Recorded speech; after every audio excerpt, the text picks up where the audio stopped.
베드로라는 이 주제를 가지고 우리 함께 말씀을 나누려고 합니다. 특별히 우리는 이 실패자 베드로에 대한 이야기를 함께 나누려고 하는데요. 여러분, 이 실패자가 되기 위한 이 조건이 무엇이 있을까요?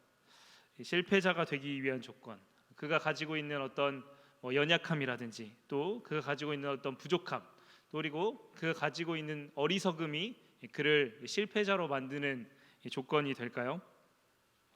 그럴 수도 있고 그렇지 않을 수도 있습니다. 실패자가 되기 위한 여러분 가장 중요한 조건은 무엇일까요? 그것은 어느 누군가가 어떤 일에 도전했다라고 하는 그 사실입니다. 아무것도 하지 않으면 우리는 결코 실패할 일도 없습니다. 무엇인가를 해야만 우리는 실패할 수 있는 것이죠. 그렇게 볼 때 베드로는 항상 무엇인가를 했기 때문에 실패한 사람이었다라고 우리는 생각해 볼 수 있습니다. 벌써 10년도 넘은 이야기인데요. 2010년 11월 이 G20 폐막식에서 연설을 마친 오바마 대통령은 예정에 없던 질문 기회를 개최국 기자들에게 주었습니다. 그 당시 개최국은 이제 한국이었는데요. 이 카메라는 개최국인 한국 기자들을 비추고 있었지만 어떤 이유에서인지 한국 기자들은 질문하는 사람이 없었고, 오바마 대통령은 영어 때문이라고 생각해서인지 내가 통역관을 붙여줄 테니까 질문을 해라, 그렇게 이야기를 했습니다. 그런데 계속해서 이제 침묵이 흘렀고, 결국에는 이 중국의 이 CCTV 루이청강 기자가 자리를 박차고 일어나서 이 아시아권을 대표해서 제가 대표로 질문해도 괜찮겠습니까? 그렇게 이야기했습니다. 오바마 대통령은 이 no takers라고 이야기하면서 이 질문을 이제 할 사람이 없냐, 그렇게 3번이나 연거푸 물어봤습니다. 하지만 결국 아무도 이 한국 기자 중에 질문하지 않았고, 결국은 이제 질문권을 중국 기자가 가져가는 일이 있었습니다.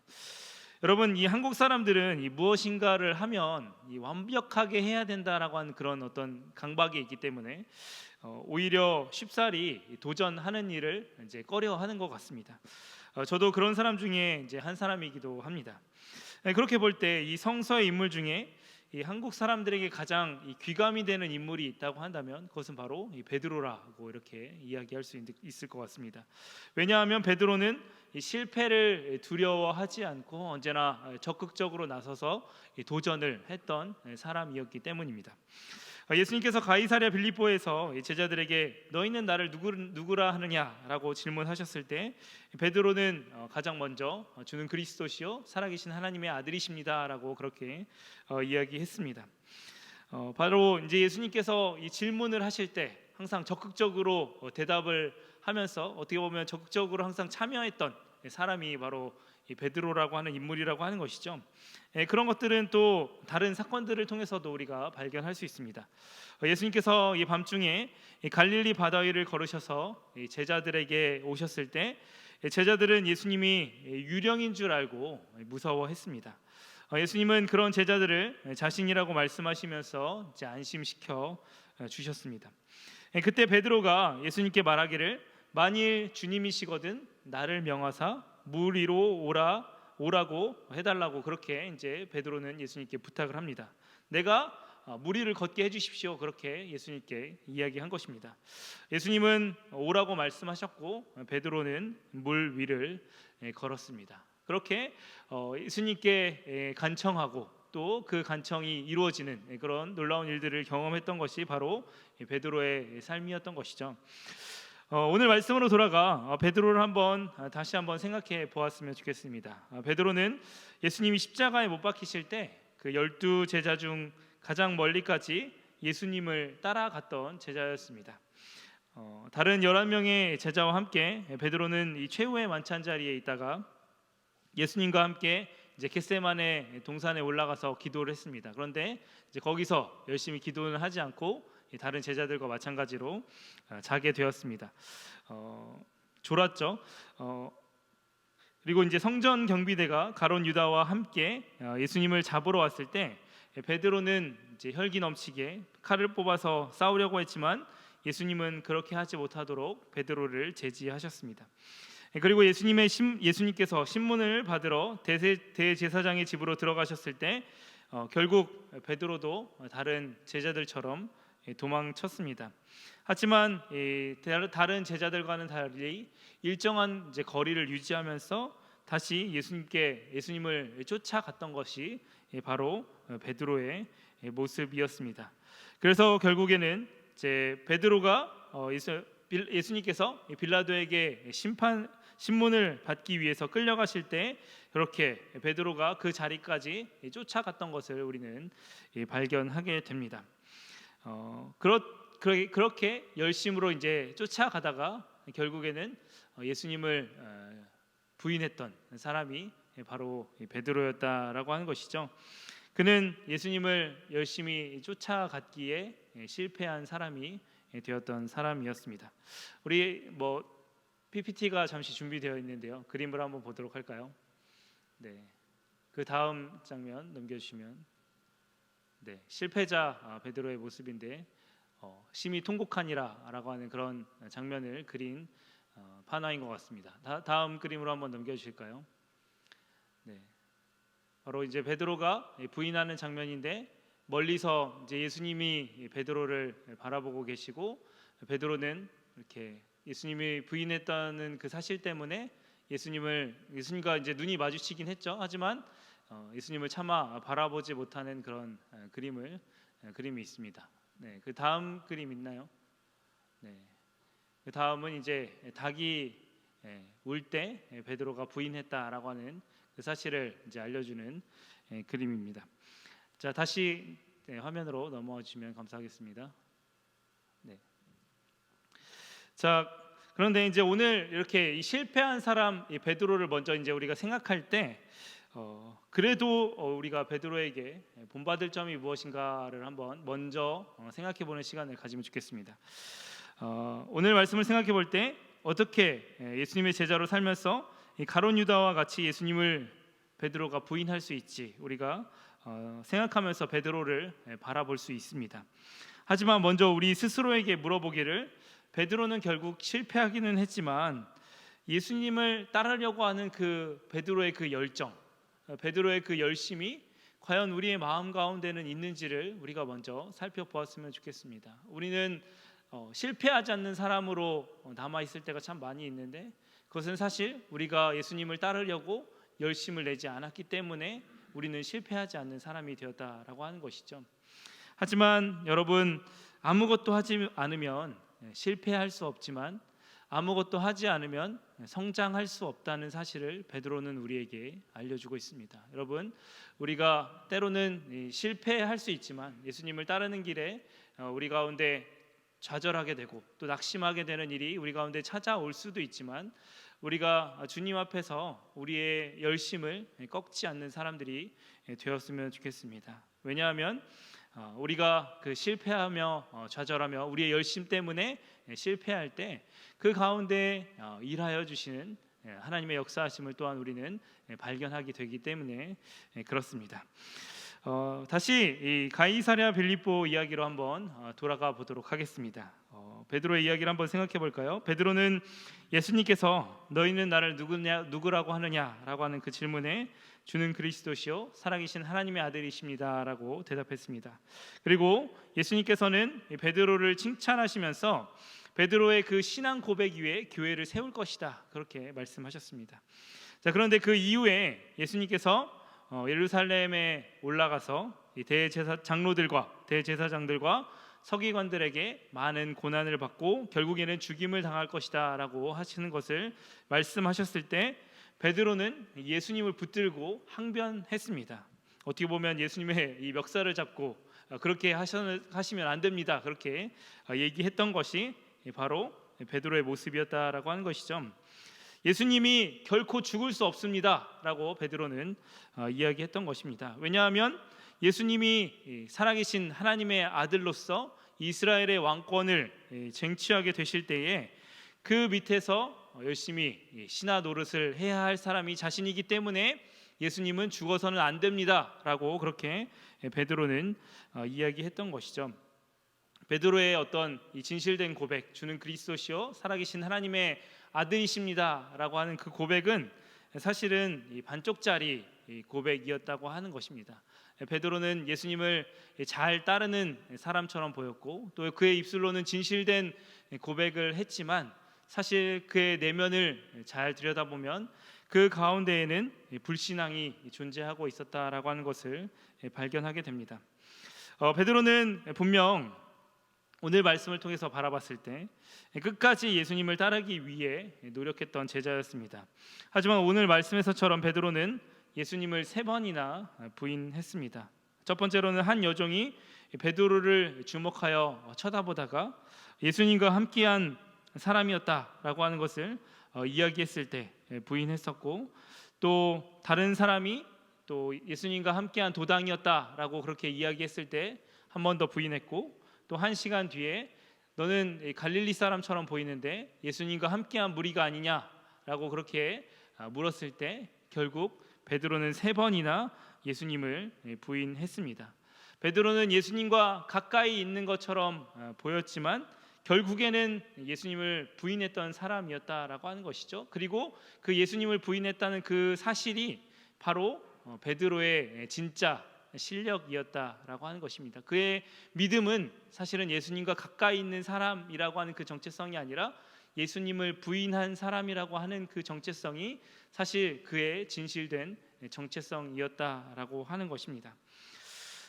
베드로가 예수님을 부인하기에 앞서 베드로와 예수님의 대화가 있습니다. 거기에서 예수님께서 베드로에게 이렇게 말씀하십니다. 누가복음 22장 31절 32절 말씀인데요. 시몬아 시몬아 보라 사탄이 너를 밀가부르듯 하려고 요구하였으나 그러나 내가 너를 위하여 내 믿음이 떨어지지 않기를 기도하였노니 너는 돌이킨 후에 내 형제를 굳게 하라. 예수님께서는 조금 이해하기 힘든 말씀을 하십니다.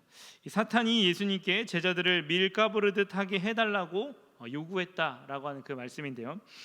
그리고 실제로 이 밀가부르듯 하는 일들이 그 제자들 가운데 일어나게 되었습니다. 그런데 여기에는 좀 중의적인 의미가 담겨져 있기도 합니다. 저는 이 퀴즈를 하는 것을 한 번도 이제 해보지는 않았는데요.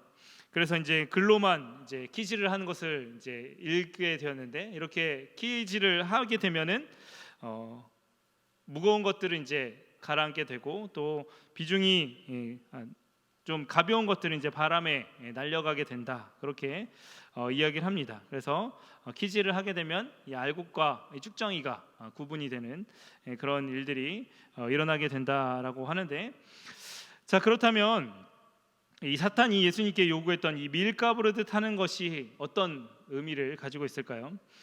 마치 키 안에 들어가 있는 이 곡식처럼 이 제자들이 이리 치이고 저리 치이고 하는 그런 일들이 그 제자들 가운데 일어나게 되었습니다. 키 안에서 이렇게 탈탈 털리는 그런 알곡과 같이 제자들도 정말 이리 치이고 저리 치이는 그런 일들이 일어나게 되었다라고 하는 것이죠.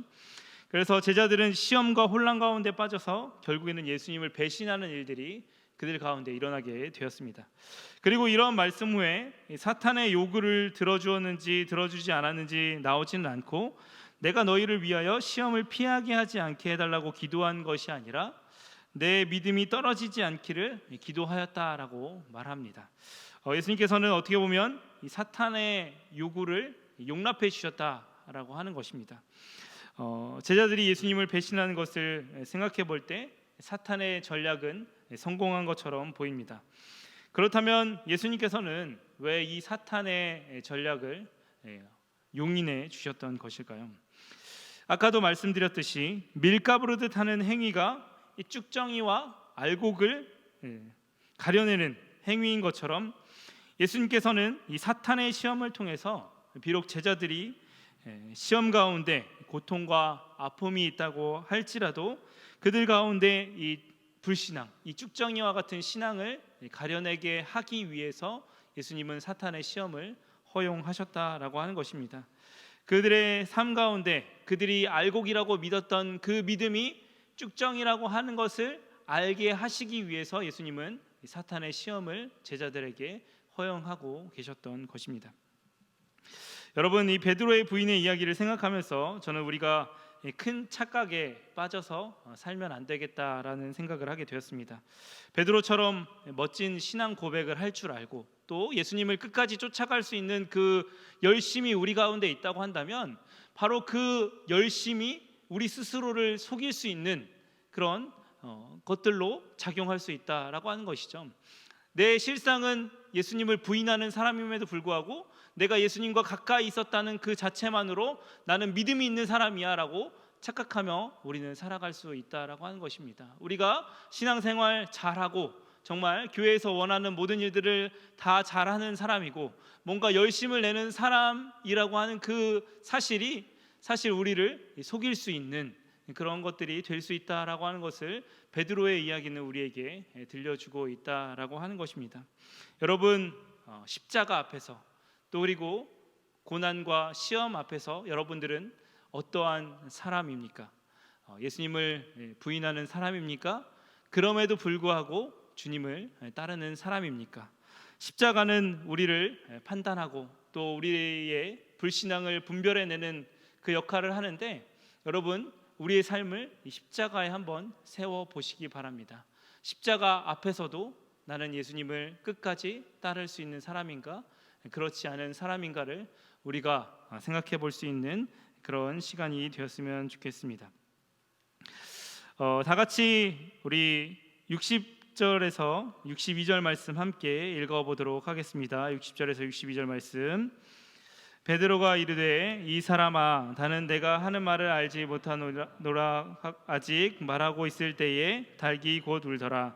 주께서 돌이켜 베드로를 보시니 베드로가 주의 말씀 곧 오늘 닭이 울기 전에 내가 3번 나를 부인하리라 하심이 생각나서 밖에 나가서 심히 통곡하니라.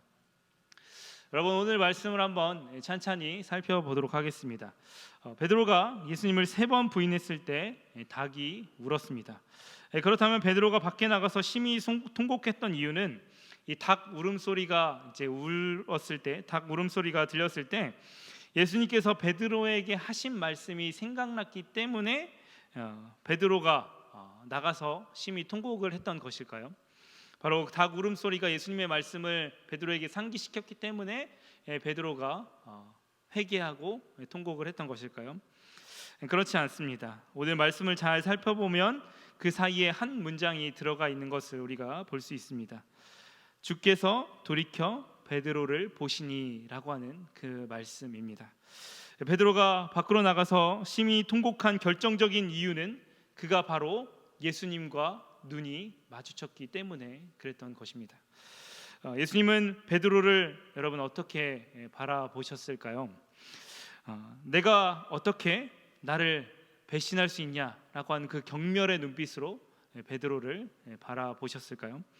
아니면 냉소적인 눈빛으로 내가 아무리 나를 배신하지 않는다고 말했어도 거봐 결국 나를 배신하게 되었잖아 라고 하는 그런 냉소적인 눈빛으로 베드로를 바라보셨을까요?